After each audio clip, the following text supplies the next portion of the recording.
Pahrump's most watched and #1 media source for local news and weather with Deanna ODonnell. Welcome to News 46, your #1 source for local news. I'm Deanna ODonnell, and this is your week in review. A brutal attack on a woman on Highway 372 at the Green Valley Grocery required Mercy Air to land on scene. We have this to report. We are here at Green Valley Grocery on the corner of Highway 372 and Blagg, where somebody viciously attacked a woman here, throwing a large rock through the front of a van. She sustained head injuries, and it was actually combative. Nye County Sheriff's deputies arrived on scene along with detectives who are in search for this vehicle, who apparently went eastbound on Highway 372 and then southbound on Red Butte. They are looking for a gray vehicle. They have some idea, it appears, that they might know who this is. The woman, however, did suffer these head injuries we were talking about. Mercy Air landed on scene here. Pahrump Valley Fire and Rescue blocked both sides of Highway 372 in both directions to land the helicopter on scene here.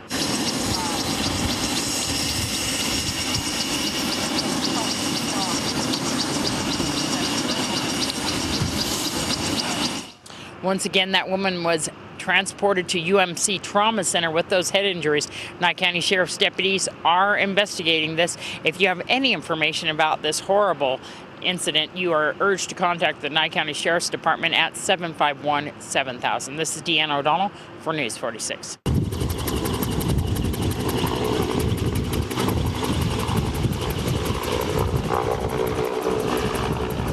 During interviews with witnesses, Nye County Sheriff's Office deputies and Nye County Sheriff's Office detectives were able to identify 3 of the suspects involved in this crime. David Neal Taylor, 23, who is ironically the same person News 46 interviewed who risked his own life in the structure fire on Prospector to save the victims. The second, Timothy Michael Hanahan, age 23, and Kevin Thomas Hanna, age 20.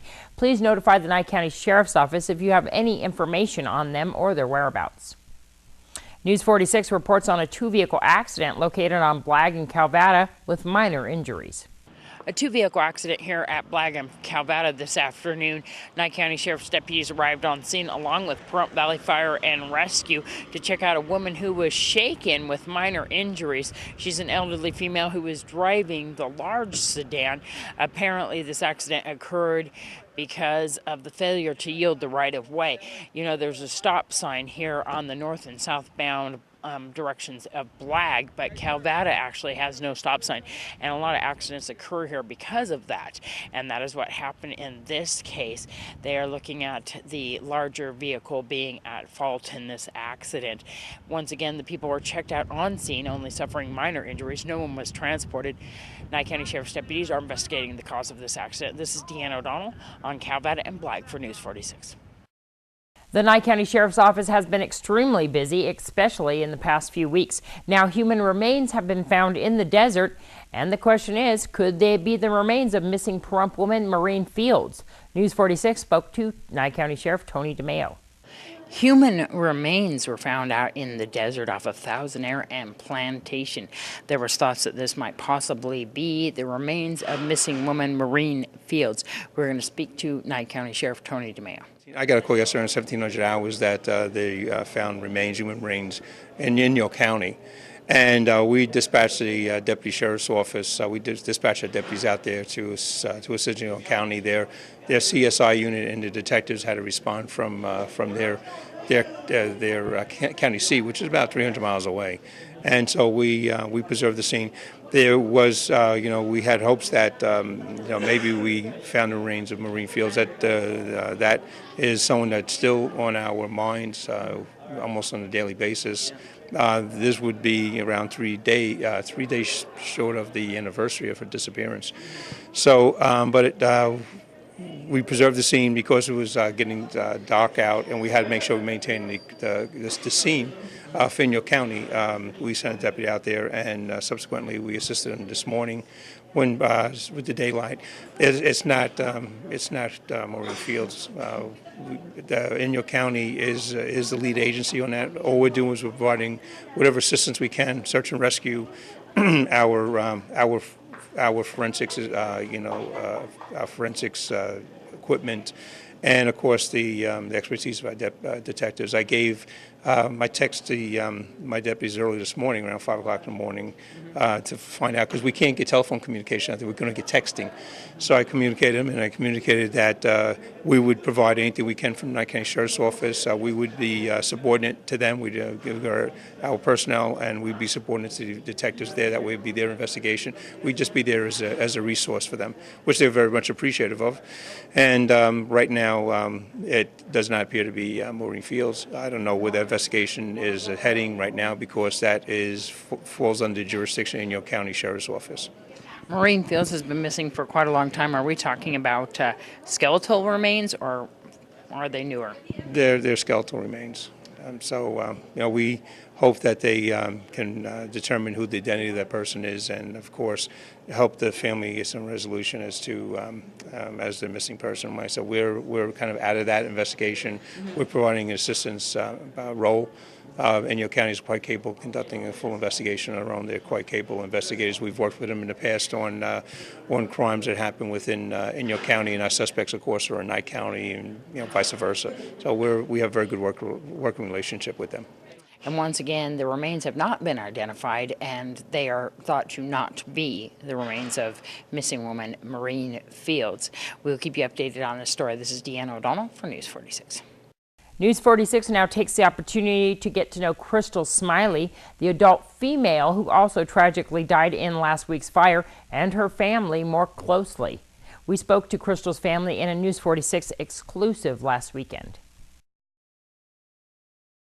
News 46 met with the Smiley family. We speak to Crystal's mother, Cindy, about her grief, about how she found out about her daughter, and getting to know Crystal a little bit better, as well as the funeral arrangements, which the public are invited to. Crystal was a wonderful child. She was very helpful. She was always willing to go and do anything for anybody. And if you needed her for anything, she could drop what she was doing to go out of her way to help people. With her sisters, when the kids came along, she took on babysitting of my grandkids. They left her to pieces. We had like an open door policy. I always had lots of people that would come and go to visit with her. And Crystal and Sharon were friends. They used to work together at Terrible's, I think like in 2004. And Sharon has been back and forth in our home. She would bring the little ones over to play with my grandkids and stuff, and I really got to know her better a few months back when I lost my husband. She was there for Crystal, because the week that my husband was in the hospital, I stayed at the hospital, and so she was kind of the support system along with Crystal's friend Amanda for her when everything was going on when we were losing her dad. Speaking of that, you're a mother of 6. Yes, ma'am. And you lost your husband in November. November 3rd. The sheriffs came to the house. The sheriff came to the house about 10:15 in the morning and asked me if I knew any of the relatives of Crystal Smiley, and I explained that I was her mother, and all he could say was, "I am so sorry to inform you that your daughter just died in a house fire."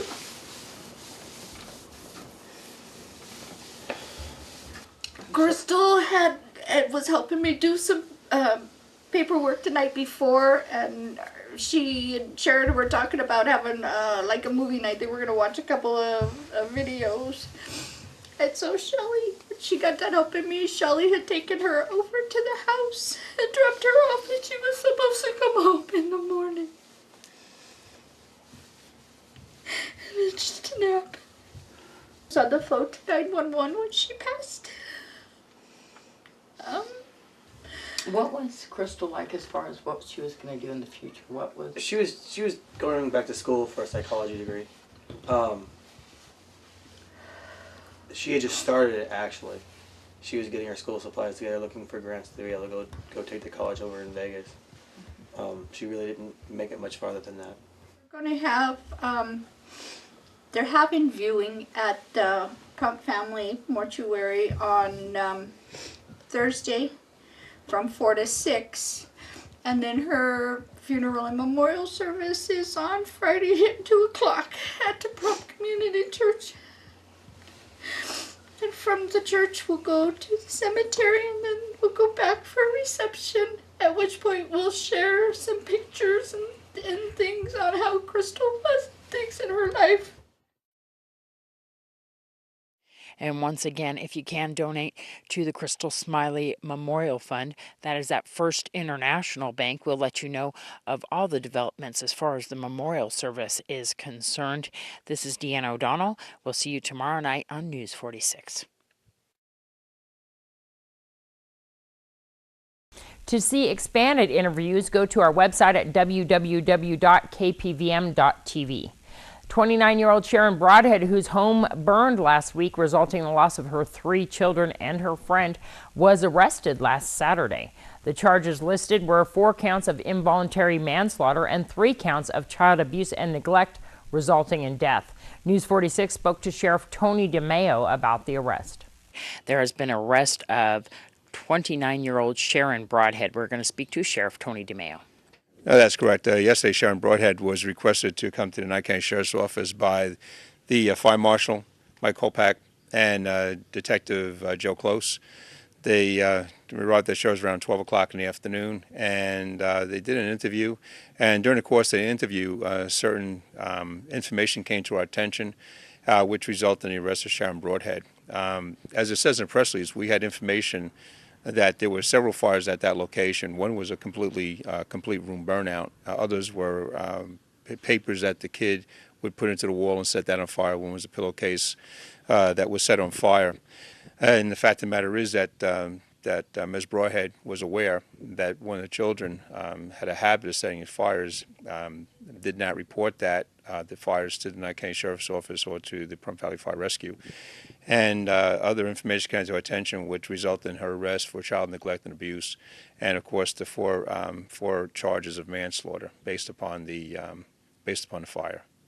But based upon an interview by the fire marshal and by the interview conducted by the Nye County Sheriff's Office, we found criminality in reference to the fire, and subsequent to that, Ms. Broadhead was placed under arrest. We're going to wait until the fire marshal has a complete report before there's going to be any comment from the Nye County Sheriff's Office on the cause of fire, and as to anything that is related to the fire investigation. I remember talking to Scott Lewis a couple of days ago that him and the fire marshal had to actually hand picture the debris. It was quite an extensive scene.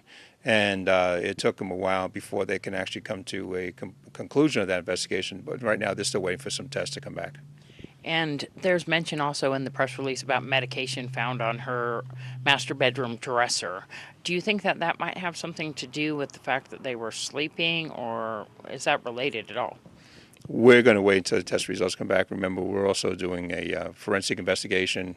My medical examiner has done that forensic investigation. We're going to wait until the results of that forensic investigation are completed and are turned into the Nye County Sheriff's Office. Is there going to be an autopsy? It was already an autopsy. All the 5 victims were autopsied by our forensic investigator.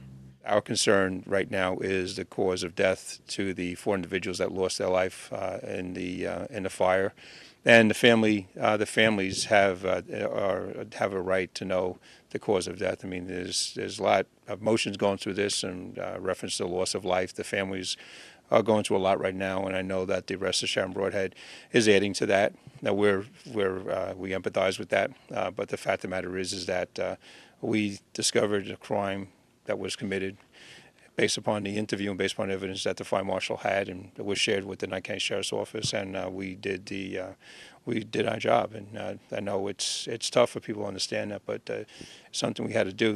What I'm going to clear up right now is the fact of this issue with CPS. There was never information to the Nye County Sheriff's Office in reference to any investigation in CPS.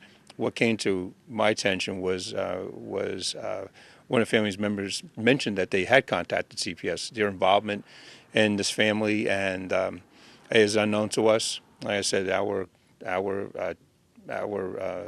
job was to investigate, assist in investigation with Fire Marshal, to assist the Fire Marshal in the interview with Sharon Broadhead. And of course, Anthony Broadhead was there as well. They cooperated with the investigation, and subsequent, we placed her under arrest. There was nothing that came to our attention at that time that Anthony Broadhead did anything wrong. And that he wasn't living with her at the time, so even in the times that the other fires were set, he wasn't living there at that time either. If we had any idea that Anthony Broadhead had any knowledge or was culpable in anything, it would be a different outcome. But right now, the investigation has proved to us that Sharon Broadhead was aware of it. And also, Crystal Smiley was not there as a babysitter. I know that's a lot of confusion with that. She's a family friend of Sharon, but she wasn't there in a babysitter capacity. The responsibility for the care of those children fell directly on the mother of the children, that was Sharon Broadhead. Still more local news to come after the break. Keep it here.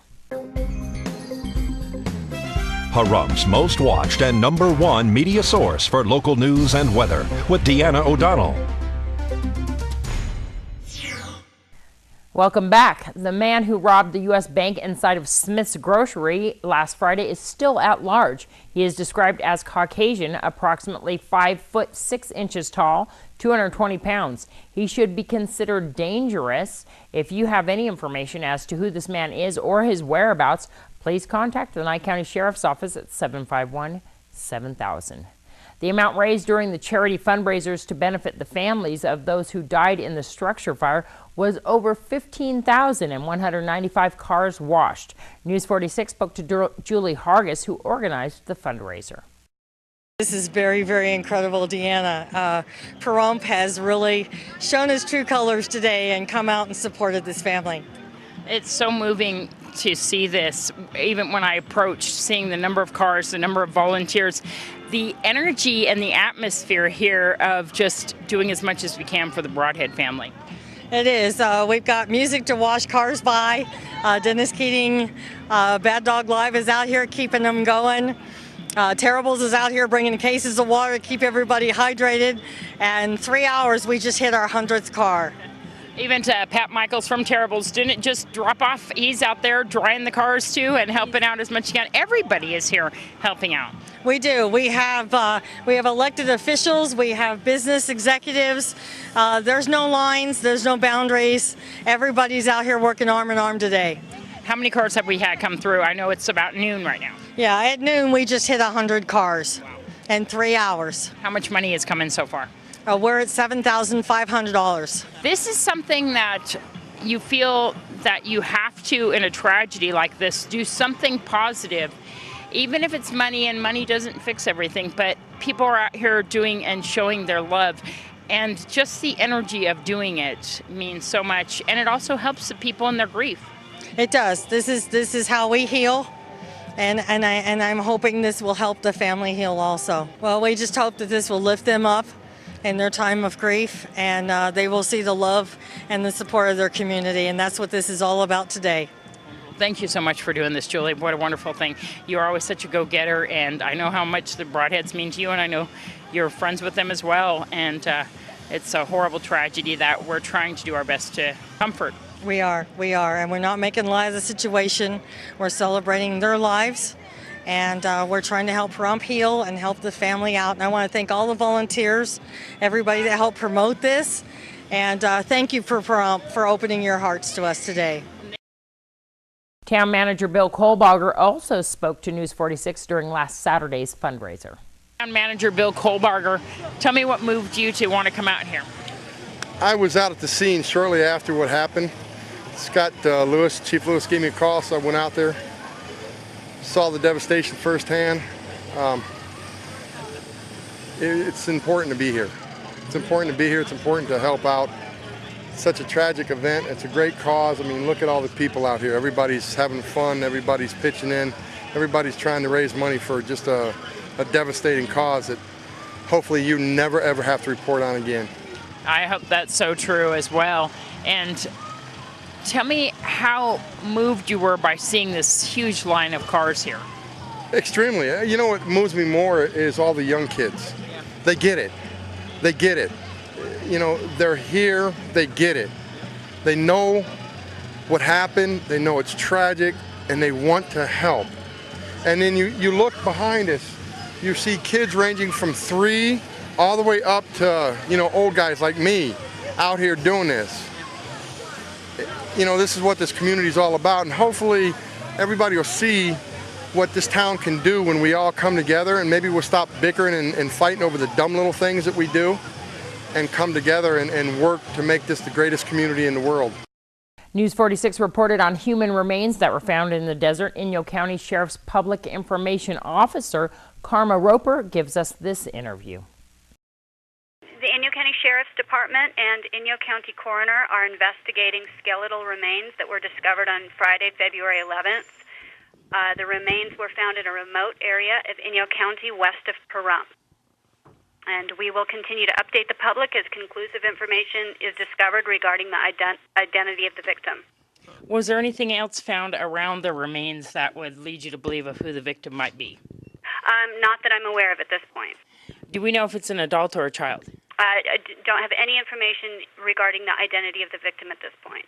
Do we know if the person died a violent death, or if there's any clue as to how they died? At this point, I don't have any information regarding that, but we are thoroughly investigating. And who found them? I believe it was somebody out recreating on an off-road vehicle. And we had search and rescue out there. Were they looking for additional remains? Or? At this point, I can't comment to that. I'm not sure. I haven't been informed. Do we have any lead as to any missing persons that we think it might be? At this point, I don't have any information other than what I was told by the sheriff's investigators. So, as I mentioned, we'll inform the public as soon as we can discover any conclusive information about the victim. And McDonald's is holding a fundraiser all month. News 46 spoke to McDonald's manager Michael Holder. We're here at McDonald's where the drive-thru will be temporarily closed down. McDonald's is getting a whole new remodel that includes bathrooms, a new high-tech computer and cash register system, as well as a new play place, parking lots, and even a dual drive-thru. We're going to speak to Michael Holder. Yes, we are starting the fundraising event for the family of the Broadhead family and the Crystal Smiley Memorial Fund. On Thursday, February 17th, from 4 to 7, we will be having a fundraiser here. We will give a portion of the proceeds to both the families, the Broadhead family and the Crystal Smiley Fund.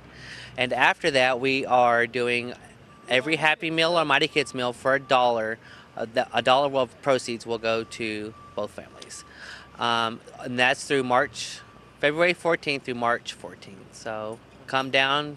We love your support, and come see us. And once again, come to the fundraisers. I'll see you here at McDonald's on Thursday night, as well as all the deals of the proceeds being donated to both families. This is Deanna ODonnell for News 46. The Pahrump Valley Cruisers presented the Broadhead family with a check for $500 at the fundraiser this past week.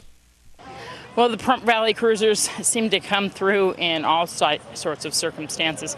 We are going to let you see a presentation that they made to Chad Broadhead, the grandfather of the 3 children who tragically lost their lives in the fire last Wednesday. Hi, I'm Marla Quercha, and we're with the Cruisers of Pahrump Valley.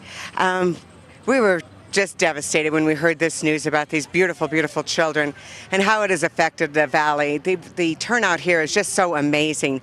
But the Cruisers of Pahrump Valley wanted to donate to the family to help them with their costs, because the cost of losing a loved one is so great. And this money just helps in just a tiny, tiny way. So we want to graciously extend that to you, along with our condolences. Thank you very, very much. Sharon and Anthony will appreciate this a whole bunch. We We're proud to have people like this in our community. I can't believe the turnout. I just can't believe it. And I want to thank you from the bottom of my heart. I wish they could be here. I wish Brad and Mary and them was here also, the other grandparents, so they could, let you know how they feel. But believe me, we appreciate everything you're doing for our grandkids and our kids. We thank you from the bottom of our hearts. Thank you. Well, you're welcome, and God bless you and your family. Thank you. Once again, that was a $500 check that the Pahrump Valley Cruisers gave to the Broadhead family, and we appreciate that so much on behalf of the Broadhead family, behalf of everyone else who is so devastated by this tragic loss of all 4 lives. This is Deanna O'Donnell for News 46. More news after the break. Stay with us. Pahrump's most watched and #1 media source for local news and weather with Deanna O'Donnell.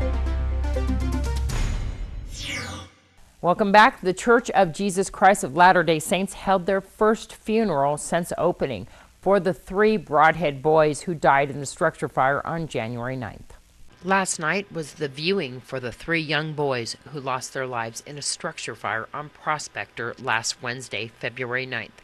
It was held at the Pahrump Family Mortuary. A poster board which had many pictures of the beloved boys in their everyday lives was next to the lone coffin at the front of the room. The mother, Sharon, described the boys as a trio, and that's how they were laid to rest, as a trio.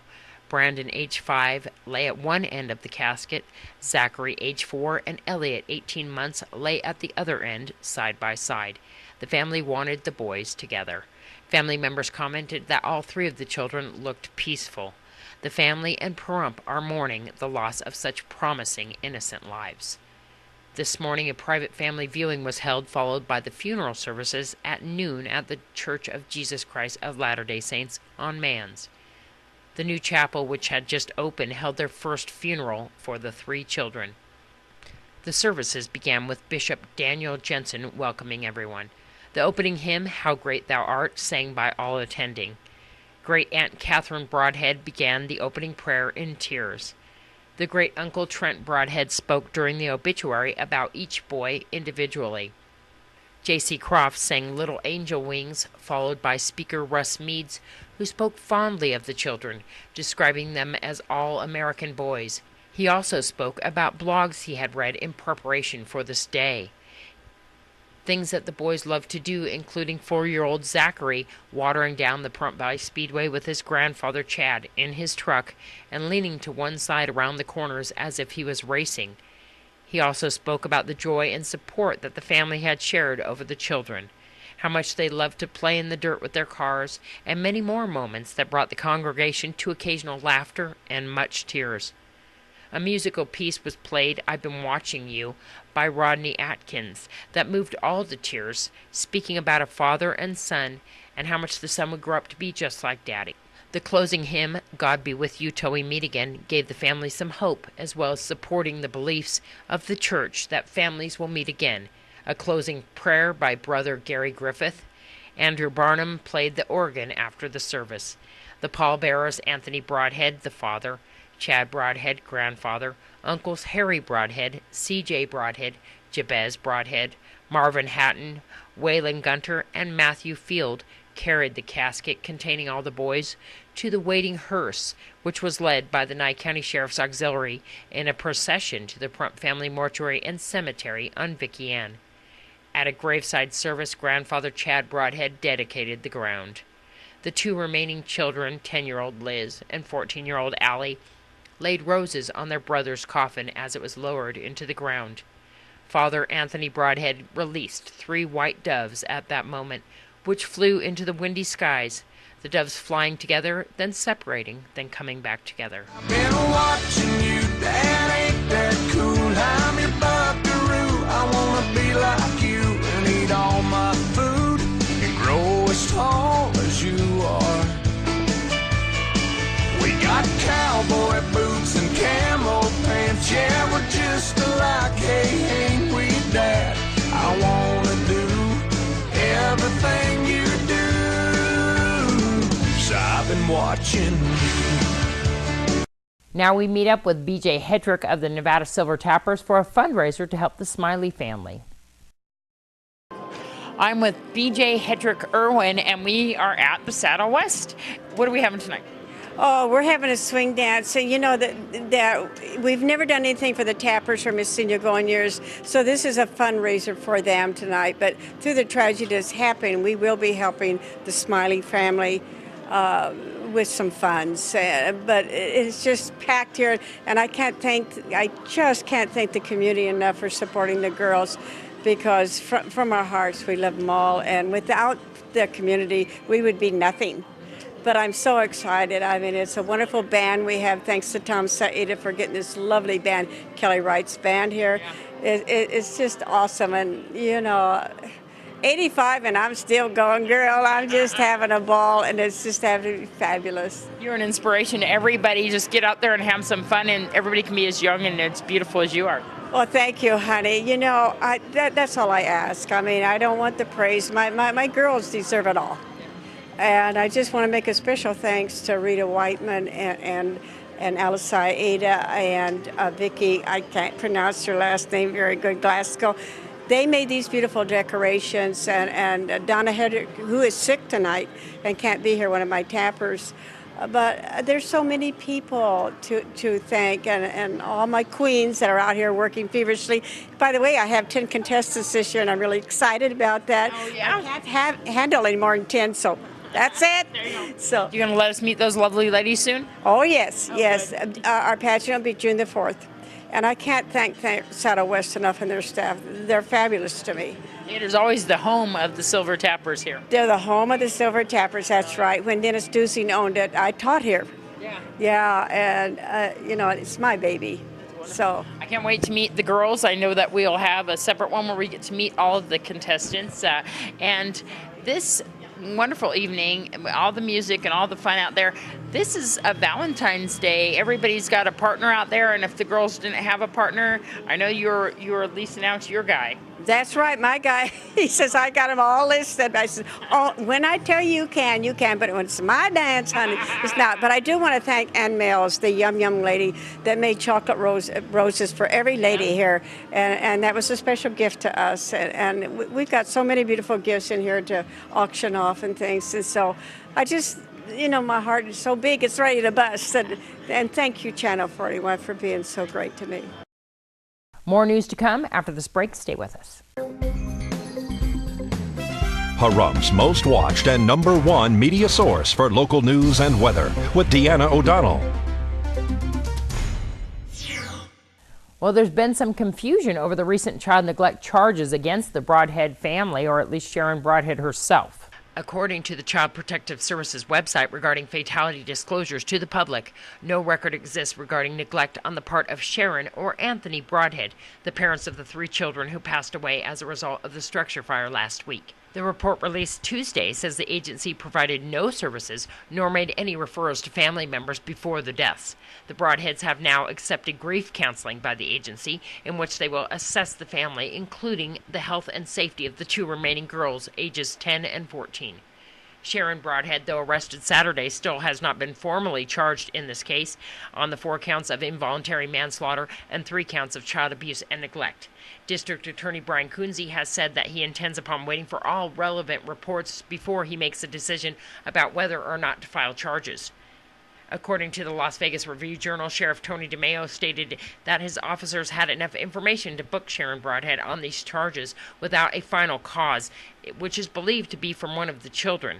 The next court date for Sharon Broadhead has been set for March 28th. This is Deanna O'Donnell for News 46. Staff Sergeant Harry Hensel proudly served his country in the United States Air Force, and colleagues were proud to place a plaque honoring him on the wall at the Pahrump Veterans Memorial Cemetery. We are here at the Pahrump Veterans Memorial, where Staff Sergeant Harry T. Hensel from the United States Air Force is being memorialized today. We're going to speak to Jose Tejas. Harry is as a Staff Sergeant in the United States Air Force. He served in Vietnam. He's a Vietnam veteran. He was a medic with the Air Force, and this man would always volunteer to go and pick up our wounded soldiers and military men and etc. And he would actually volunteer to go do that. And Harry saved a lot of lives and take a lot of lives. When did Harry pass away? He passed away on April 24th. April 24th, 2010. 2010, and we're trying to get everything done in a whole bit, but we had a little difficulty, so we got it all squared away, and now is the time to do it. And now we're at a memorial service for him. What's going to happen today? Okay, what we're going to do is we're going to have our opening prayer, our Pledge of Allegiance. Then we're going to have comments from friends and relatives. And then we're going to have the placing of the dog tag on our statue. And then we're going to have the flag folding ceremony. And then taps will go after that. And after that, we'll have our closing prayer by our chaplain, Al Jones.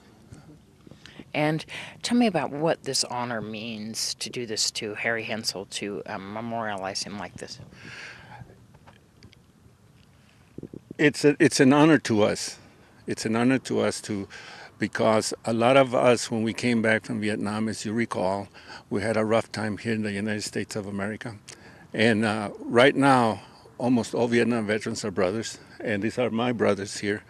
And we stick together and everything. And we just wanted to be the brother that sent him off to the world, which is heaven. What you guys have been through, you can't describe, and it has bonded you for life, hasn't it? That's true. We're very, very close, and we do anything for each other. The Nye County Sheriff's Office is attempting to identify a woman carrying a false identification. The Nye County Sheriff's Office has issued a press release. They need the public's help in attempting to identify this woman. This woman was arrested and booked into the Nye County Detention Center by Nevada Highway Patrol. During this arrest, this woman used someone else's identification and was booked under that information. Subsequently, it was determined that the female was not the individual who she purported to be when she was arrested. A Pahrump Justice Court judge has issued an order for her to be identified, located, and arrested to stand trial for the charges she was originally arrested on. Anyone with information to whom this individual is and her whereabouts is asked to contact the Nye County Sheriff's Office at 751-7000. This is Deanna ODonnell for News 46. Rick Scanlon spoke with News 46 at the Stage Stop Casino regarding his plans for the future and his recent public performance at the Nevada Country Music Association's Valentine's Day party held last Sunday. We're at the Stage Stop on Stagecoach Road where the Nevada Country Music Association held an event this past Sunday. We're going to speak to Rick Scanlon and Diane Poland, and this will be the last performance of County Line here. We're going to see what Rick's going to be going up and doing next. Today we're having a Valentine's Day party, and all of the food is brought in as potluck from members of the CMA and their friends. Everybody is welcome to come down here, and then we're going to have a little music with County Line. Wonderful. This is the last public performance at County Line? It's the last public performance that's scheduled right now. Who knows, something could change, but for right now it's the last one. I'll be leaving the town of Pahrump on June 1st. So unless we get anything between now and then, this is the last one. So why are you leaving? I have to ask.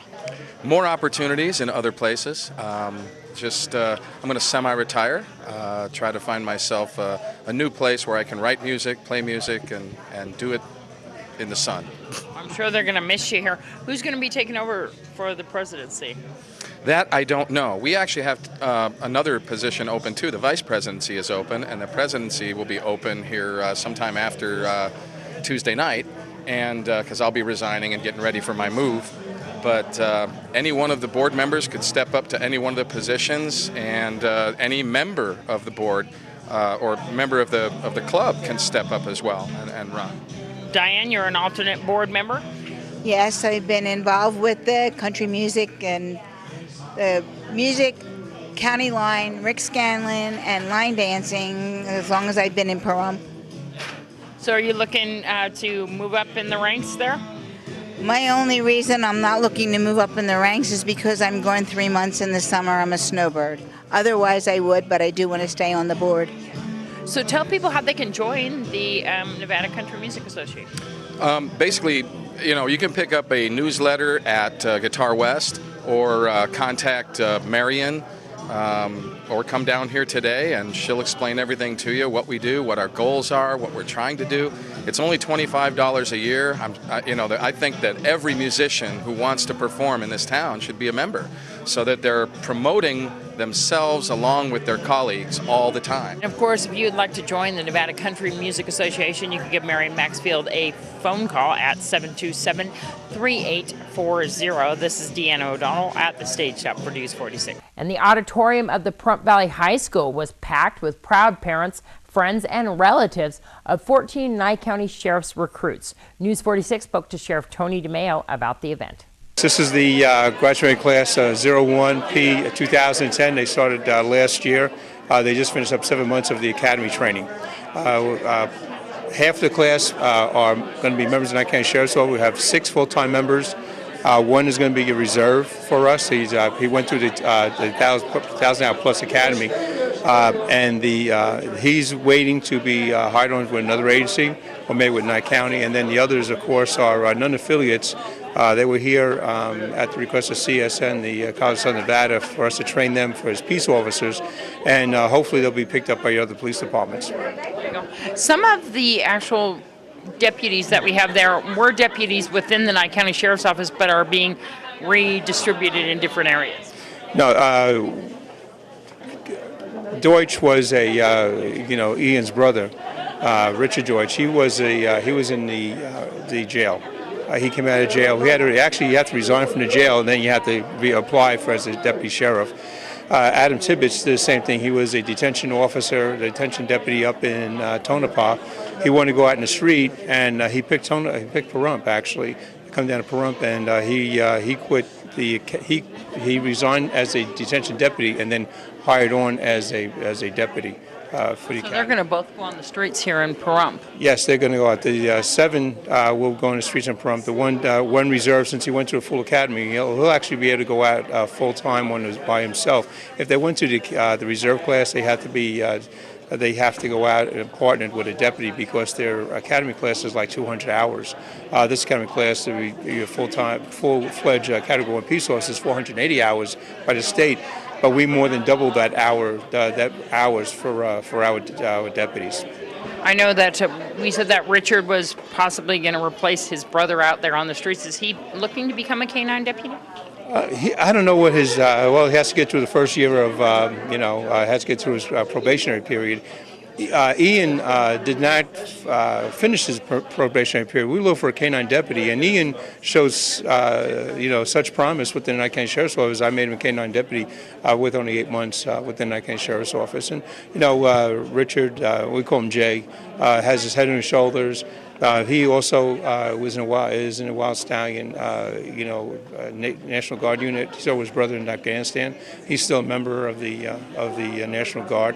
He has a good head on his shoulders, and like anybody else, you're only limited by yourself as to how far you want to go into a policing agency. I think they're going to do fine. Every one of them has a lot of potential, not only serving the people well, but actually what we hope everybody does is start looking to be upward mobile and make rank and and lead. We need leaders in this time, and we hope that every one of those individuals look to be future leaders in the Nye County Sheriff's Office, and those that are not affiliated with us but do come on to the police department, go on to the policing agencies, do the same thing. We need leaders out there. That's it for this edition of News 46's News in Review. I'm Deanna ODonnell. Have a great weekend.